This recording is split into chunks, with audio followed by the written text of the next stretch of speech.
Здраво и добро дојдовте во уште едно видео, каде што ова видео ќе збориме за соматска ембриогенеза. Ајде првично да видиме како изгледа нормална ембриогенеза кај растенија. Значи си имаме една машка полова клетка која има N број на хромозоми, има женска полова клетка, односно јајна клетка која има N број на хромозоми. Доаѓа до нивна фузија, се добива зигот кој има 2N број на хромозоми, иако постојат полиполинни растенија, и понатаму од тој зигот се одвива ембриогенезата, односно ембрионалниот развиток кој има различни стадиуми. Но постои така наречена адвентивна ембриогенеза, или пак исто така наречена апомиксис, вред, значи постои второ име, каде што имаме формирање на адвентивни ембриони. Адвентивно, повторно, значи нешто што е ненормално, така не се сретно во природни услови, значи адвентивни ембриони, кои всушност потекнуваат од ткива кои се морфолошки блиски на ембрионот. Такви се нуцелус, овула, интегументум и така натаму. Значи тие се блиски до места нели кај што се развиваат половите клетки и од нив може да настават адвентивни ембриони. И сега стигнуваме до што е тоа соматска ембриогенеза. Значи соматска ембриогенеза е всушност процес на формирање на ембриони од диплоидни соматски клетки. Значи имаш тука соматска диплоидна клетка, односно ќе бележиме 2N, повторно може да биде и полиплоидна, но најчесто нели ќе речеме дека е диплоидна, 2N, каде што добиваш соматски ембрион кој исто така е 2N. Вред, нели претходно имавме спојување на машка, полова клетка и женска кој бе N и N, и се добиваше 2N.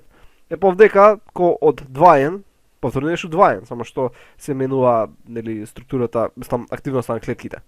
И овој соматски ембрион, така односно да, соматски ембрион, понатаму има развиток како нормален зигот, нели, кој ќе си помине низ ембрионалниот развиток. Значи ги поминува истите стадиуми, иако не е создаден со фузирање на гамети. Така, значи, немавме машка и женска полова клетка, него директно добивме зигот, односно соматски ембрион, кој ги поминува истите фази, како и тој што се добива, нели, при нормални процеси.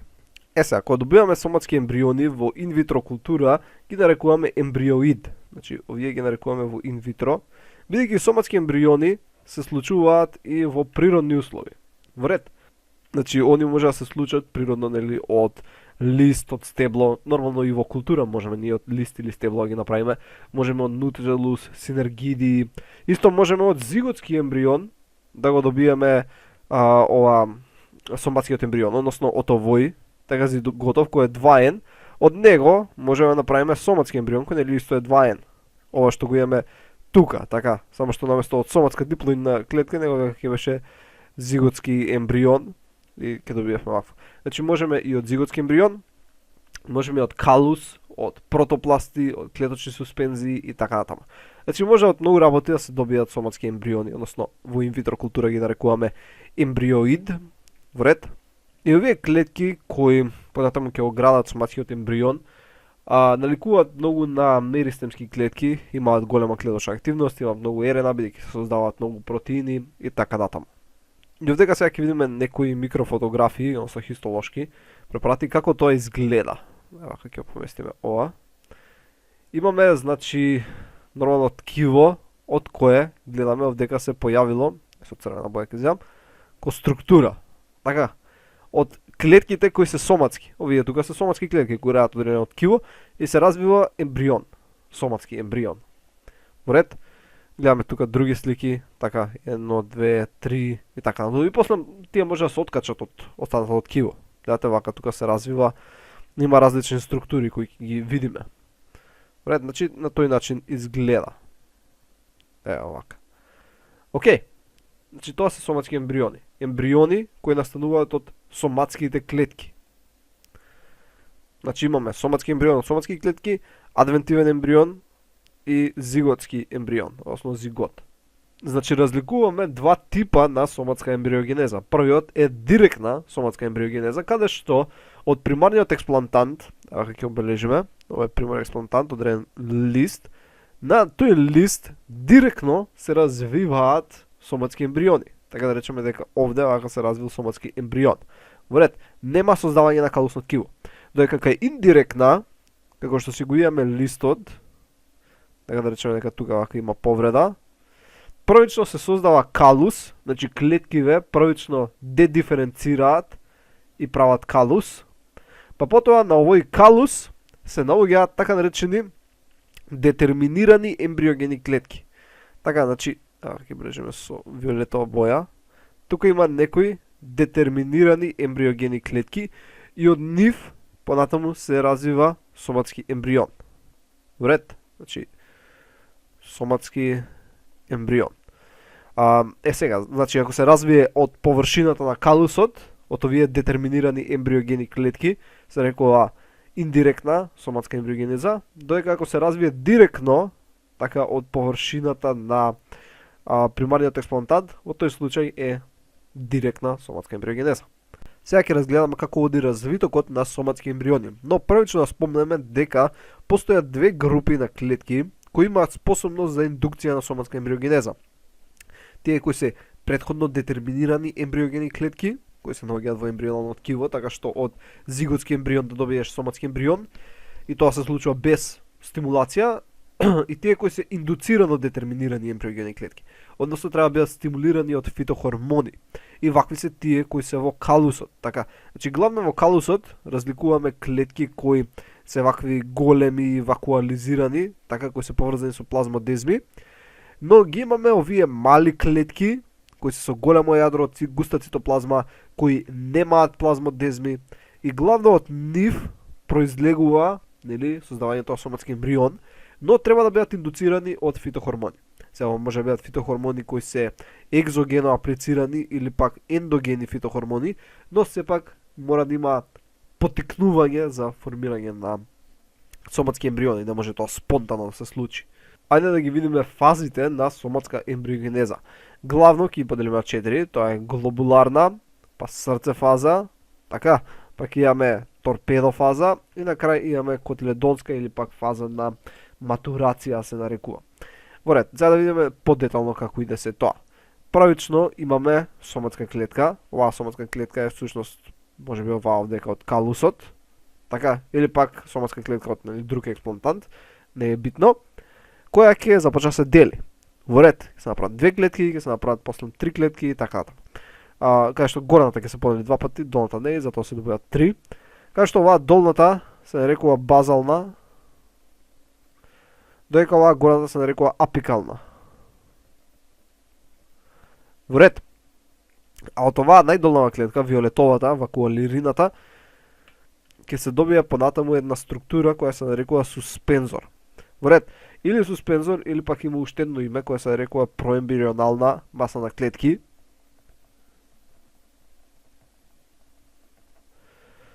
Значи маса на клетки. И интересно е дека овој суспензор е всушност редуциран суспензор ако би го споредиле со тој кој се добива во кај зиготски ембрион. Така, зашто сега збориме за соматски ембрион, али кај зиготски ембрион исто така се добива суспензор, али е по наводници силен. Значи ово е по-редуциран. Океј. Сега, во горниот дел имаме првин двоклеточен соматски ембрион. Така, па се добива 4 клеточен соматски ембрион, па се добива 8 клеточен стоматски ембрион, така и ова се нарекува октан фазата, тоа е како измеѓу фаза. Па се добива, добро, тука има некои исто измеѓу фази, рана глобуларна. Сега веќе имаме глобула. Овдека што е глобула, нели ова што го разгледавме лео. Интересно е дека уште од сега има некаква си поларност. Односно, во долната страна на оваа глобула, така која што е насочена на кај суспензорот, дека потоа замислите се дека има суспензор, само што не е бележен, ќе се развие вакво коренот. Во ред, бидејќи тука надоле, нели всушност се наоѓа калусното ткиво или пак експлантантот, на кој е прикачена оваа глобула. Во ред, значи натаму ќе се развие коренот.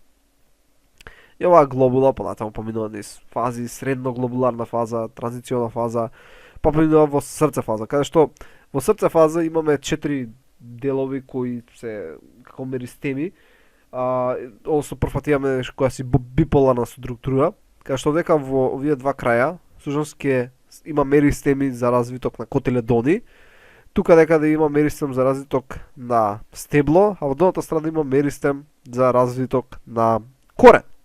Во ред, значи имаме некаква си биполарна структура. Сега дека е утната една фаза, тука треба да биде торпедо фаза. каде што ќе има повеќе акви котиледонски структури и од таа торпедо фаза ќе се добие оваа котиледонска фаза. Сега интересно е кога ќе се добие оваа котиледонска фаза, кај зиготските ембриони влегуваат во фаза на дорманција, ќе бележам само дорм, додека соматскиве ембриони не влегуваат во фаза на дорманција. Значи соматски ембриони не влегуваат во фаза на дорманција, додека зиготски ембриони влегуваат. И тоа е една од големите разлики помеѓу. Значи зиготски ембриони влегуваат во фаза на дорманција, соматски ембриони не влегуваат во фаза на дорманција. Во ред? Значи тоа е една битна разлика. Некои други екстра работи што можеме да спомнеме е дека на суспензоров може да се јават, значи самиот суспензор може да се јават вакви со митотски делби полиембрионија. Односно може да се јават нови ембриони кои се наоѓаат по суспензоров. Мали глобуларни ембриони. Вред? Значи мали глобуларни ембриони може да се појават на структурата суспензорот. Друго нешто што треба да се посочи е дека кога ќе го добиеме овој котиледон, битно е да се субкултивира, бидејќи ако го оставиме котиледонов на истата подлога каде што сме го индуцирале, ќе се развие од него калусно ткиво. Значи тој ќе калусира, ќе има калусен корен и понатаму од него едноставно ќе збориме за органогенеза, тоа веќе нема да биде соматска ембриогенеза, него ќе биде органогенеза. Бидејќи ќе се развие калуси, од него ќе почне да се развиваат органи. Друга работа што треба да се спомне е дека може од овој котиледон, односно фаза на котиледон, да се формираат секундарни ембриони. Нешто што е познато како секундарна репетитивна соматска ембриогенеза. Значи, тука може да се развиваат секундарни соматски ембриони. Нешто налик кај суспензорот може да се развиваат глобуларни ембриони. Значи тука може да се развиваат глобуларни ембриони, додека овде може да се развиваат секундарни соматски ембриони. Вред? Значи тоа е нешто што треба да се има на ум. Сега ќе видиме како изгледа зиготска ембриогенеза и да видиме дека е многу слична. Вред, значи дека имаме зиготска ембриогенеза која е можеби поубаво прикажана од претходната шема, каде што имаме оплодена јајна клетка. Вред, значи не започнуваме со соматска, него започнуваме со зигот. Имаме се дели на апикална клетка, базална клетка. Вред, од таа базалната понатаму ќе се формира како основата, па понатаму ќе се надоврза суспензор. Ќе имаме добро две клетки, овде кај утнато ќе има 4 клетки исто, па ќе има 8 клетки во основата. Сега се разликува, гледате овдека две клетки, се мисли дека и двете овдека се две клетки, али во претходното две клетки беше двеклеточен ембрион. Вред? Значи нека две клетки е целото, бидејќи овдека е две клетки целото. Значи двоклеточен ембрион, али овдека две клетки, добро, октан, глобуларна фаза, триангуларна, срце, торпедо и зрел ембрион. Значи зрелиот ембрион или котиледон. Котиледонска фаза, поточно. Значи ги има двата термини. Сега ќе разгледаме различни компоненти на хранливата подлога кои служат за иницирање на соматска ембриогенеза или пак за одржување на истата. Значи, првично ќе разгледаме ауксините, затоа стои А, ауксини, и правим 2,4-D. Значи 2,4-D многу важна улога има во зголемување на бројот на добиени соматски ембриони, односно за квантитет. Значи ако имаш одреден експлантант и аплицираш 2,4-D, ќе добиеш многу соматски ембриони. А нафтиотриоцет на индотриbuтерна, така другите два овие ауксини, се битни за да имаме квалитетни соматски ембриони. Во ред. Значи 2,4-D е за квантитет, овие другите два се за квалитет. Гиберлините, тоа стои Г, значи за гиберлини, инхибираат создавање на соматски ембриони. Абсцицинската киселина на почеток инхибира, али во подоцнежни фази стимулира. Значи, на почеток има инхибиторно дејство, но ако е во подоцнежни стази соматската ембриогенеза, во тој случај има стимулаторен ефект. Са, pH, тука има многу интересна работа. pH треба да започне со 5,7, со цел да се започне соматска ембриогенеза, се до фазата на глобула. Кога ќе стигне до глобула, треба да идеме на 4 за да продолжи. Бидејќи ако остане на 5,7 не може да продолжи од глобула нели да иде кон срце. Во ред? Значи останува таму. Треба да го смали на 4. Сега некој ги рече добро што не почнеме одма со 4, наместо да го смалуваме. Ако почне со 4, нема ни да почне соматска ембриогенеза. Значи многу е зафркнато. Треба да почнеш со 5,7 па да намалиш на 4. Во ред? Друга интересна работа е дека ауксини на почеток треба да има многу, па после некое време треба да ја смалиш концентрацијата, исто така мало количество цитокинини треба да додадеш. Океј. Сега, да спомнеме нешто за зошто воопшто се формираат соматски ембриони и во природни услови. Главно се формираат како услов, како одговор на стрес. Ред, значи, како одговор на стрес се формираат и секундарни метаболити, но се формираат соматски ембриони. Како еден вид наводници заштита, дека ако и настрада растението, пак има нешто што можеби ќе продолжи векот, така на некој си начин. И затоа основаат соматски ембриони. И тоа може да биде поради различни причини, например ако има висока концентрација на сахароза, соли на тешки метали, не знам, воден стрес и така натаму. Но ние како стресна состојба користиме 2,4-D. Значи 2,4-D го користиме како стрес за да предизвикаме така соматска ембриогенеза. И го користиме само за започнување и после, како што напоменува, треба да го намалиме неговото количество, зашто ако 2,4-D остане и во подснежните фази на соматска ембриогенеза, ја инхибира, дори може да ја спречи. Вред, значи само на почеток имаме многу 2,4-D, па после го субкултивираме на подлога кај што нема 2,4-D. Во ред, да видиме сега некои разлики помеѓу соматските и зиготските ембриони. Сега, и соматски и зиготски ембриони ни даваат нови растенија, во ред. Али соматските ембриони ни даваат растенија кои ги имаат истите карактеристики како мајката, бидејќи сепак се клонови од мајката на некој си начин. Додека зиготски ембриони ни даваат растенија кои имаат нови карактеристики, бидејќи се со фузија на две гамети. Соматските ембриони се развиваат во условите кои ми се дадени од околината, нели кај што се наоѓа експлантантот. Ние обично нели ги чуваме во инвитро, али може да биде во природни услови и обично нели на вештачка подлога. Додека зиготските ембриони си се развиваат заштитени во семеновиот зачеток, односно во ембрионалната торбичка. Во ред. И таму си имаат извор на хранливи материи, стимулаторни материи. И тоа оптимално си ги имаат за развиток на зигота. Сега исто така тука имаме разлики каде што од кај соматските ембриони од фазата на торпедо, многу е кратка значи фазата котиледон и добиваме регенерација растенија, додека кај зиготските преминува од котиледонската фаза служи сколеоптил и така останува и влегува во фаза на дорманција. Нели рековме дека кај соматските нема дорманција, додека кај зиготските има дорманција, односно почнуваат да акумулираат резервни материи, бидејќи се спремаат за дорманција. Иако и кај соматските може да се направи дорманција ако се аплицира апсисинска киселина, односно АБА.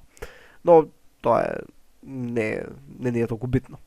Значи тоа се некои главни разлики кои требаше да ги спомнеме. И за крај да видиме во што се наоѓа примена техниката на соматска ембриогенеза. Главно, значи, таа е техника која се користи за вегетативно размножување. И ова го спомнавме уште пред неколку видеа, нели, кога зборевме за микропропагација, дека соматска ембриогенеза, органогенеза и микропропагација се трите начини на вегетативно размножување. Односно добивање на голем број на растенија за краток временски период во кој е било време од годината. Значи тоа е една од главните причини за што се користи соматска ембриогенеза. А друго, биполарни се, тоа ни помогнува доста, бидејќи не мораме да ги вкоренуваме кога ќе ставиме во подлога. Обично, нели, ако користиш обичен изданок, ти треба да му додадеш ауксини за да се вкорени. Овдека, бидејќи самиот веќе е биполарен, он самиот ќе се вкорени. Имаат сомаклона варијабилност и некои си наследни промени, што резултира да некогаш добиваме растенија кои имаат различни карактеристики од мајката родител, иако теориски би требало да бидат исти. И некогаш може да се прави селекција, например, ова е подобро, ова ќе го задржиме и така натаму. Значи може да се добијат и некои бенефитни карактеристики, нормално може да има и негативни, но сепак. И четвртото е вештачко семе. Значи ова го имаме спомнато неколку пати. Значи се зимаат овие сомаклонски ембриони и се гелираат со натриум алгинатен гел и се прават се прави вештачко семе кое може да се чува и после ако треба, така може да се стави на вештачка подлога и да се потикне од него да се развие цело растение. И тоа е многу корисно. Значи наместо да правиш семе, можеш вако вештачко семе да користиш. И тоа беше главно се за ова видео, се надам дека научивте нешто ново и ќе се видиме во наредното видео. Евака. Довидување.